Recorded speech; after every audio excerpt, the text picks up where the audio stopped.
Dawn slid into the valley like a cautious hand opening a door, and the Grayson spread woke with the sounds that always came first: wind combing the tall grass, a windmill creaking on its lazy arc, and the soft thrum of hooves in dew. From the south paddock, a white stallion lifted his head from the clover and listened. His ears, quick and curious, tracked the house, the barn, the gravel lane, and then settled on the rustle that meant the boy was coming.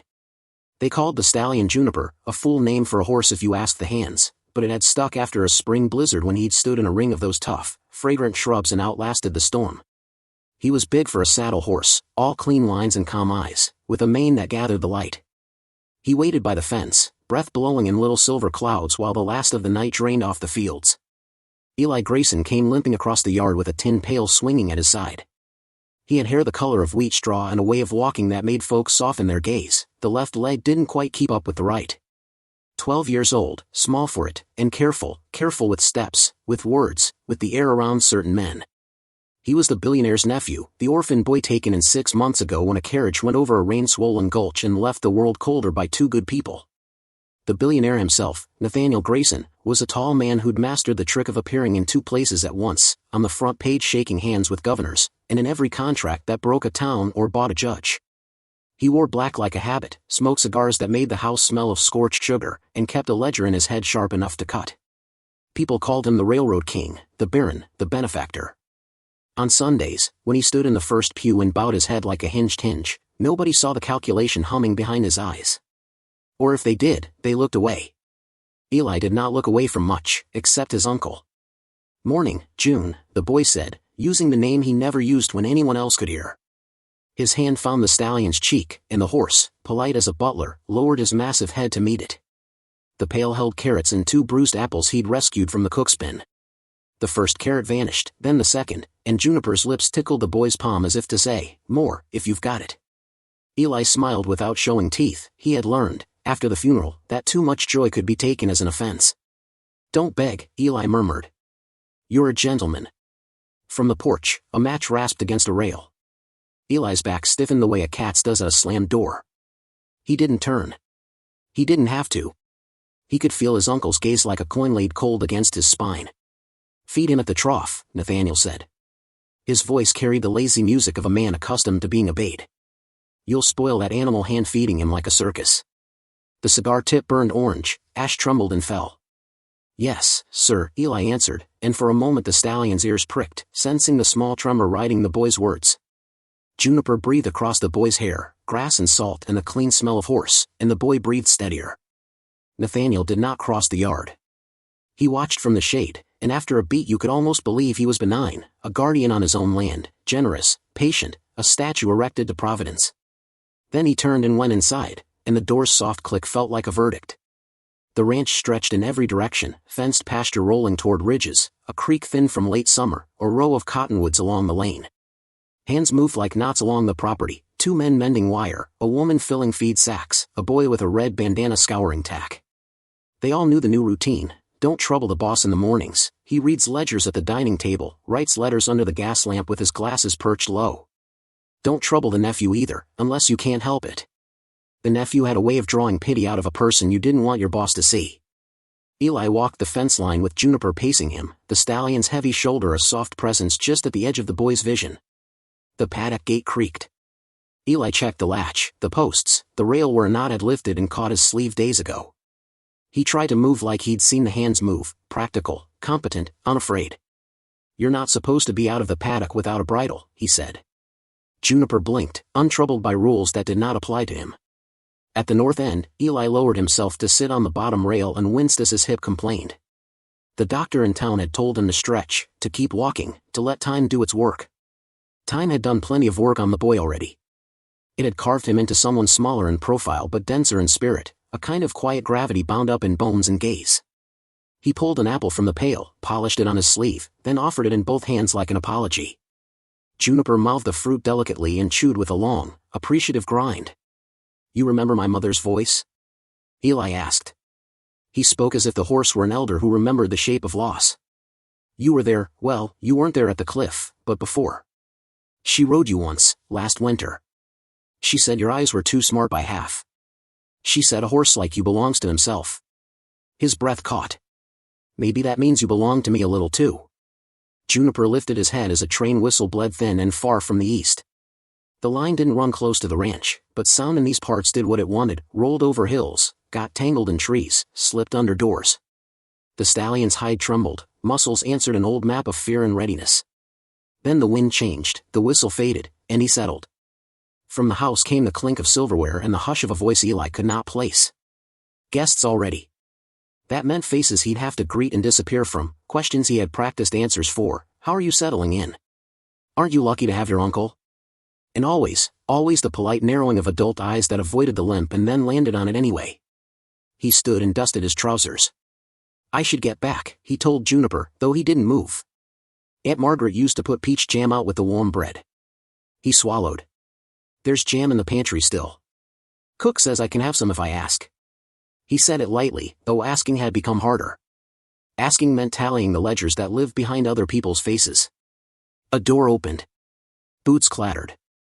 Eli flinched and then stilled because flinching, too, could be counted and entered against you.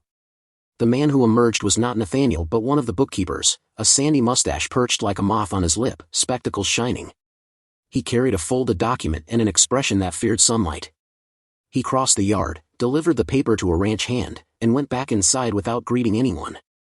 A woman sweeping the porch paused to watch, then went back to making neat piles of dirt where no dirt would be permitted to remain. See? Eli said under his breath. Everything here is a column. Credits. Debits. He touched the fence post with his fingertips, as if the wood could carry the message for him. I'm trying to be in the black. Juniper snorted softly. It sounded like disagreement.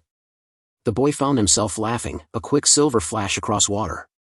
He bent his head to hide it, and when he lifted it again, the morning had shifted, brighter, louder, the ranch in full motion now. A red-tailed hawk circled high, a dog bounded after a tossed rag, one of the hands shouted to another and got an answering wave. He should have gone back to the house. Instead, he lingered, because lingering here felt like remembering how to breathe. He gathered the last carrot in his fist and flattened his palm. Juniper's whiskers grazed skin, and for an instant the boy saw a clear path through his day. He would help in the tack room, keep out of the parlor, learn the difference between patience and disappearing. It wasn't victory, but it was a plan. Behind him, the porch boards whispered. Eli turned, instinct bending him before thought did. Nathaniel stood in the doorway again, leaning one shoulder against the frame. No cigar this time. His hands were clean and empty, his gaze was not. I said the trough, he repeated, as if the entire morning had been an exercise in hearing him properly. You like to imagine softness in animals, Elijah. Softness is a luxury. It spoils stock and men alike. Eli gripped the pail handle until his knuckles bleached. Yes, sir. Nathaniel's eyes shifted to the stallion, and for a heartbeat something almost like respect crossed his face, an appraisal of muscle and discipline, the useful beauty of a valuable thing. Then the look faded, and the man in black gave a small nod to no one in particular and went back inside. The door closed, gentle, courteous, final. Eli exhaled. He carried the pail to the trough and tipped the carrots in, each orange thud unreasonably loud. Juniper followed, not because rules had changed but because the boy had, in that moment, asked him to. The stallion lowered his head and drank beside the floating slivers, the ripple of it bending the morning light. If a stranger had ridden up then and paused at the fence to look, they would have seen a fine ranch, a quiet child, a magnificent horse. They would have seen a world set neatly in its frame. Only by standing very still would they have noticed the other things, the way the boy kept measuring the distance to the porch, the way the stallion kept one eye on the house as if the house might move, the way the whole place seemed to be holding its breath without admitting it. A bell rang from the kitchen. Eli wiped his hands on his trousers and took one step toward the house, then another. He stopped long enough to rest his forehead against Juniper's, to borrow the horse's steadiness the way a drowning man borrows air from a reed. I'll be back after breakfast, he whispered. Save me a piece of morning. Juniper flicked an ear, and the boy went. The sun cleared the ridge. The last scraps of mist lifted. Somewhere in the empty field beyond the cottonwoods, a meadowlark tried out a new phrase. The day, which had begun like a polite knock, now entered the room. And as it did, the white horse turned his attention to the house and watched, as if he already knew there would be a moment before the day was old when watching would not be enough.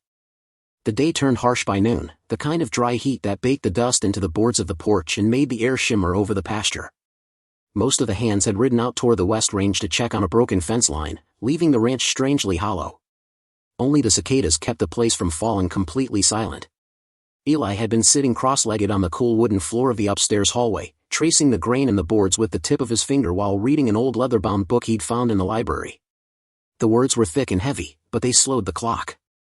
He was halfway through a chapter when the voice came. "Elijah." It wasn't a shout, but the weight behind it made his stomach tighten. Nathaniel's voice carried the promise of obedience, swift and unquestioned. "Yes, sir," Eli called, setting the book aside. "Come down here. Now." The boy rose carefully, favoring his bad leg as he moved toward the stairs. His fingers brushed the banister, an unconscious anchor. The foyer was dim, the air faint with cigar smoke even though he hadn't heard a match strike all morning. His uncle stood in the open doorway, one hand in his pocket, the other holding a leather riding crop. Outside, near the shadow of the barn, sat something that didn't belong, a large, rusted dog cage. It was big enough for a hunting hound to pace inside, but not by much.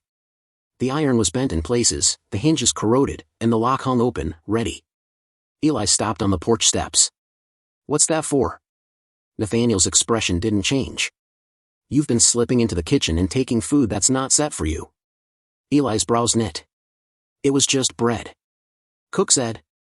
"She said nothing that I didn't allow," Nathaniel cut in, the crop tapping lightly against his boot. "You've also been tracking mud across the yard, wasting your mornings with that horse. You think this is a holiday ranch? You think you can run wild?" Eli took a small step back. I wasn't." "Get in." The words were flat, not barked, but there was no space left in them for argument. Eli looked from his uncle's face to the cage. His chest felt tight. "Uncle, please, I won't." The crop snapped once against the air, not touching him, but the sound was enough. Nathaniel closed the distance in 2 long strides, his hand gripping Eli's thin shoulder with the precision of a man who knew exactly how much pressure it took to hurt without leaving marks. "You'll learn to think before you act," he said, steering the boy toward the cage. The metal door clanged as it swung open. Eli stumbled as his bad leg gave, catching himself on the bars before he fell inside. His uncle pushed, and the latch clicked behind him with an awful finality. It was hotter inside. The sun baked the metal until it seared the skin where Eli's arm brushed it. The floor was just dirt, dry and powdery, and each breath pulled in the taste of rust. He tried to shift into a position that didn't make his hip ache, but the space was too small to stretch his legs fully. Nathaniel knelt so his face was level with the bars. "You'll stay in there until I say otherwise. And you'll think about the cost of everything you take." His gaze was cold, appraising, like he was calculating more than discipline. Then he stood and walked back toward the house, the crop tapping lazily against his thigh. The boy's fingers curled around the bars. The metal was too hot to hold for long. From across the yard, a shadow moved. Juniper had lifted his head from the far side of the paddock. His ears were forward, his body still, save for the flick of his tail against a fly. He watched as Nathaniel disappeared into the house. He watched the boy in the cage. Time crawled. Eli's throat burned with thirst. Flies gathered at the corners of his eyes, his ears. The air pressed down until it felt like he was breathing through wool. The boy rested his head on his knees, shutting his eyes against the blinding sun. Somewhere, a screen door banged shut. Laughter drifted faintly, deep, adult voices from inside, talking over one another. Business guests. That meant no one would come looking for him until evening, if at all. A sudden sound, low and rumbling, made him lift his head. Juniper had come closer, pacing along the paddock fence. His nostrils flared, catching the scent of the boy's sweat. He stopped directly across from the cage, standing so still that only his mane, stirred by the dry wind, seemed to move. Eli tried to smile, but it came out as a grimace. "Hey, June," he croaked. His voice was barely above a whisper. Juniper blew a soft breath, the sound almost questioning. The boy reached his hand through the bars as far as it would go, fingers straining, but the horse was just out of reach. The stallion's ears shifted back, then forward again. He turned his head slightly, as if measuring the distance between them, and then he stayed. Watching. Always watching. The heat grew heavier. Eli's thoughts began to slow, drifting in and out like the wind. Somewhere in the haze, the boy wondered, not for the first time, what it would be like to live in a place where no one kept ledgers of your mistakes, where kindness wasn't rationed like sugar. And across the yard, Juniper waited, his gaze never leaving the boy. Because there would come a moment before the day was done when waiting would no longer be enough. By late afternoon, the ranch had gone drowsy in the heat. The cicadas droned like a warning no one heeded. Most of the hands were still away at the west fence line, and the rest had been sent to the far barns to prepare for Nathaniel's evening guests. The yard was empty. Empty except for a boy slumped in a cage and a white stallion standing guard in the shadow of the paddock fence. Eli's head lolled forward, chin resting against his knees. The heat had sucked the strength from him, leaving only a dull ache in his limbs and a dryness in his mouth so sharp it made swallowing hurt. Each breath felt slower than the one before. Juniper hadn't moved for over an hour, except to shift his weight from one foreleg to the other. But now, his muscles tightened. His ears swept forward, then pinned back. He stepped away from the fence, paced, then came back again. The boy wasn't moving enough. Juniper lowered his head toward the paddock gate. The latch was a simple hook and eye, meant to keep a horse in, not to withstand determination. He nipped at it, tugged once, twice, and the hook slid free. The gate swung inward with a groan. The stallion stepped into the yard, hooves thudding against the packed earth. When he reached the cage, he lowered his muzzle to Eli's hair and breathed in sharply. The boy stirred faintly, lifting his head with effort. June, it was barely a sound. Juniper moved to the side of the cage, his eyes scanning the frame. The latch on the door was beyond the reach of his teeth. He pushed at the bars with his nose, nothing. He backed up, planted his hooves, and shoved again with his chest. The cage rattled but held. The stallion stilled, then stepped to the corner where the metal met the earth. He pawed once, twice, the sound ringing through the yard. Dust billowed up around his legs. He reared back suddenly, forehooves striking down hard on the side panel. The clang echoed like a hammer on an anvil. Inside the house, a muffled laugh rose from Nathaniel's guests, but no footsteps came. Juniper struck again. The weld at the base of the panel groaned, bending under the force. The boy lifted his head, watching through a haze as the stallion worked with relentless precision, hoof, hoof, pause, and then again. With a sharp crack, one of the lower bars gave way, leaving a gap just wide enough for a thin body to crawl through. Juniper stepped back, blowing hard through his nostrils. Eli didn't move at first. His body felt like it belonged to someone else, too heavy to answer him. But then the horse dipped his head low, almost touching the boy's face, and that was enough. The boy dragged himself forward, scraping his elbows and knees through the gap until he spilled into the dirt. He tried to stand, but his bad leg buckled. Juniper pressed his shoulder gently against the boy's side, holding him upright. The stallion turned toward the barn, guiding him along the shadowed side where the house couldn't see. They moved slow, boy leaning into horse setting his pace to match the boy's faltering steps. Beyond the barn lay the old mule trail, a narrow track that wound through cottonwoods and led, if you knew the way, straight to the sheriff's property. Juniper did know the way. He had traveled it once in winter with Eli's mother, before the accident. And he knew now it was the only path worth taking. By the time they reached the edge of the trees, the sounds of the ranch had faded, no voices, no doors, only the wind threading through the leaves. Juniper stopped long enough to nudge the boy's shoulder, a silent question. Eli met his gaze. "Let's go." And together, they vanished into the shade. The mule trail wound like a snake through the cottonwoods, shaded and cool after the open yard's relentless heat. Dry leaves whispered underfoot, and each step sounded too loud to Eli's ears, as if Nathaniel might hear them from the house. Juniper moved ahead now, turning back every few yards to be sure the boy was still following. Eli's limp was worse, each step jarred the hip that had never fully healed. But the sight of the stallion's white flank just ahead kept him moving. They emerged from the trees onto a dirt lane bordered by split-rail fence. In the distance, a farmhouse sat low against the horizon, smoke curling from its chimney. Eli's vision swam as they approached. He barely registered the slam of a screen door until Sheriff Amos Whitlock's voice rang out. "Lord above, Eli." The sheriff was a broad man with weathered hands and a jaw set from years of facing trouble head-on. He strode across the yard, catching the boy just as Eli's knees gave way. "What happened to you?" Amos demanded, crouching to meet the boy's eyes. Eli clung to his sleeve. The words spilled out in broken pieces, the sun, the cage, Nathaniel's cold face, the hours without water. He said, "I needed to learn." Amos's mouth pressed into a line. "Get inside." "Mary," he called toward the house. A woman hurried out, wrapping a blanket around Eli's shoulders and guiding him toward the porch. Juniper stood in the yard, sides heaving from the long walk, mane tangled with burrs. He gave a sharp toss of his head toward the trail they'd come from, as if urging the sheriff to hurry. Amos straightened, his eyes narrowing. "Where was the cage?" "In the yard," Eli whispered. "By the barn." The sheriff grabbed his hat. "Stay here," he told Mary. Then to Juniper, "All right, old boy, show me." It wasn't a request. And the stallion understood. They moved fast back along the mule trail, Amos keeping pace beside the horse. When they broke from the cottonwoods into the Grayson yard, the sight hit like a hammer, the rusted cage still sitting in the dirt, one panel bent outward from repeated blows. Amos crossed to it, crouching to run his fingers along the warped bars. His eyes tracked something else, half buried near the corner, where Juniper's hooves had churned the dirt. He reached down and pulled free a folded paper, edges torn and stained. Opening it, he read the bold header. Private, Potential Trust Fund Withdrawal, Elijah Grayson. Beneath, a list of projected expenses, medical care, educational redirection, and finally, in ink darker than the rest, permanent guardianship transfer, asset control. Amos swore under his breath. It was no accident. Nathaniel hadn't been teaching discipline.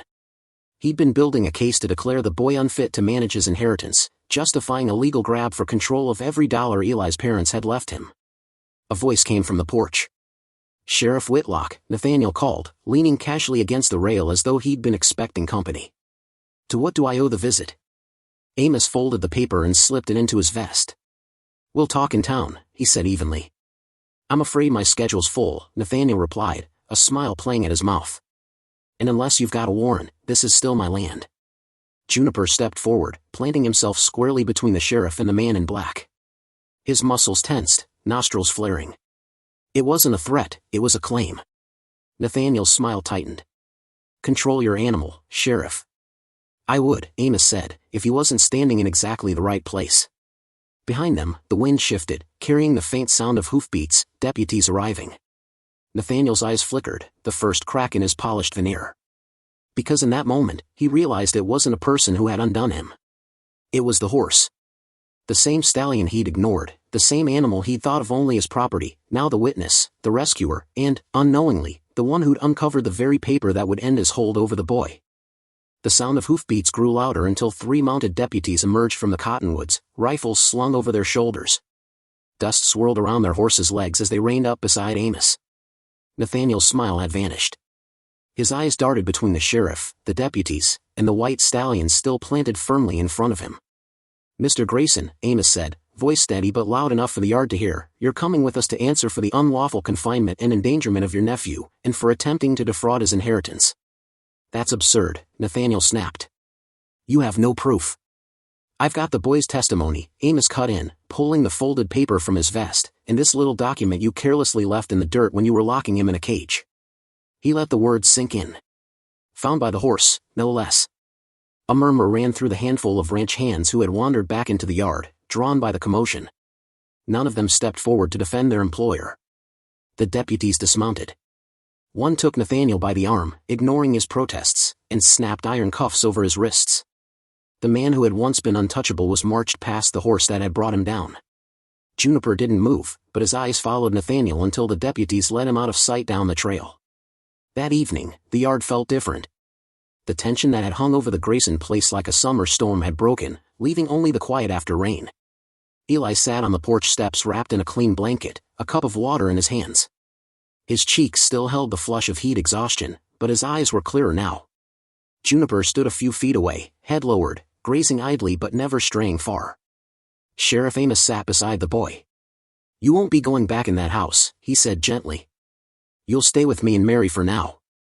We'll make sure your parents' will is honored, and your inheritance stays yours." Eli's grip tightened around the cup. "And Juniper?" Amos smiled. "The stallion's yours if you want him. Seems to me he's already chosen his side." The boy's throat worked, but he didn't trust his voice. He set the cup down, crossed to the stallion, and pressed his forehead against the broad white neck. Juniper flicked an ear and leaned into him, the solid weight of his body grounding the boy in a way nothing else could. A week later, a small crowd gathered in the town square for an unusual event.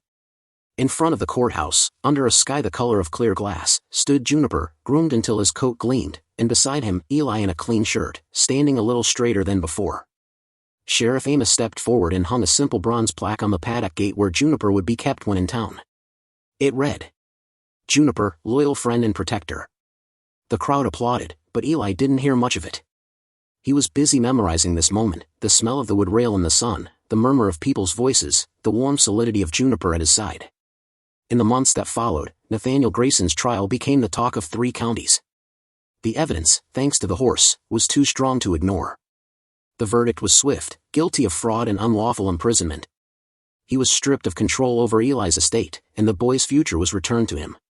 Eli stayed on with Amos and Mary, attending school in town and learning to ride properly.